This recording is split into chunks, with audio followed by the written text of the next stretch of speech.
মাজারে মহিষ দেওয়া, টাকা দেওয়া জায়েজ আছে কিনা? মাজারে কোনো কিছু দেওয়া জায়েজ নাই। মাজারে কেন দিবেন?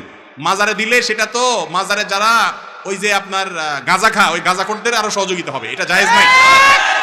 মাজারে কোনো কিছু দিবেন না, দিবেন গরিব মানুষকে আল্লাহর জন্য মসজিদে। মাজারে দিলে কি লাভ হবে?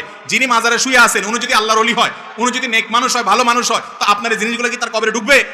বাইরে যে বাটপার আছে এদের ভাগযোগ করে খাওয়ার ব্যবস্থা হবে, ঠিক না? ঠিক।